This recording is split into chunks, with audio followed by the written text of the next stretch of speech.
We talked a lot about rapid evolution.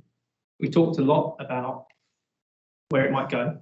I think I myself have felt that kind of bit of jarring fear when it's like, oh, I've spent 10 years, 15 years over long studying for a professional career.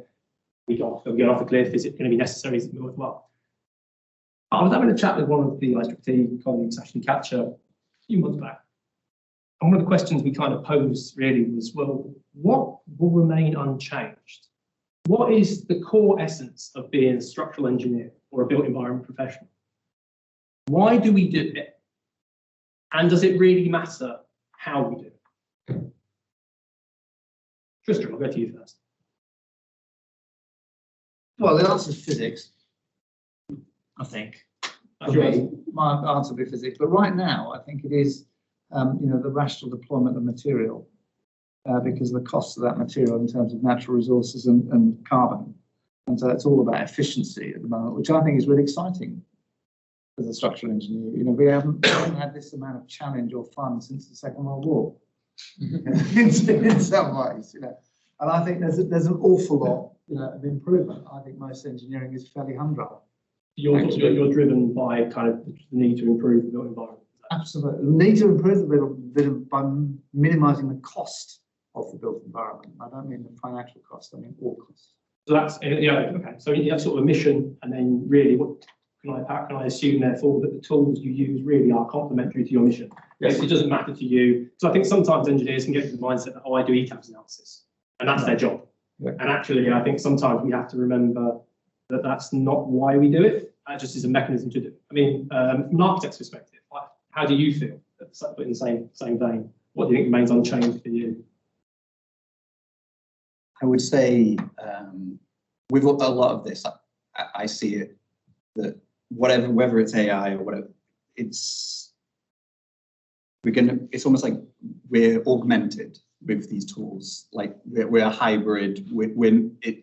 I don't see anytime soon, I say like 10, 15 years, there being the AI engineer, the AI architect. However, there'll be so many different avenues of attack, of different ways to problem solve, to design, that open up to us. And kind of, I suppose the same as kind of what's happened over the last 30 years, it will be about kind of the intelligent choice of when to use which tool, how they work together or don't work together, when to exercise critical thinking in terms of problem solving, and so really kind of I imagine it's going to expand in terms of what an individual is able to do, but definitely there's still a person sat in the middle of that kind of coordinating, dealing with all the human intuition and problem solving in kind of that way. Okay, perfect. And last question to Donia and to Nick, this side. Sounds like, judging from the context of the conversation, that we do feel that if used appropriately, design tools do have the capability to enhance that creativity. But if abused or used in the wrong way, potentially can diminish it. Would you agree or disagree? First to Donia. No, I totally agree. I mean, I'm in the same camp. I mean, physics is a fundamental. It has to be there. I think we are now more embracing well, as engineers, we've always embracing coexistence of the tools. It just the form of them were different, the pace of change was different. But I think there is no question that we see the power and the incredible computational capacity that these tools offer, the different ways of looking at the problems that these tools do lead into. So it's more of accepting that coexistence, but also not forgetting that at the end of the day, the realistic conceptualization, the relationships that are defining the rules in these tools needs to be defined by the physics law, needs to be defined by engineering principles. Nick, finally, to close us out. Yes, so the question was about what could go wrong, I guess. Well, the premise of my question really is: do you think? Yeah, I guess what could go wrong is almost doing it. However, do you really think that we are we going in the right direction to travel? I suppose. You know, do you think we should be increasing our use of digital tools to enhance our creativity, or do you think actually we should put the brakes on and go back to pen and paper to some degree, or is it a hybrid of the two? Well, given my role, I'm going to say yes, we should use more digital tools. And there we go, that's the end. My job depends on it.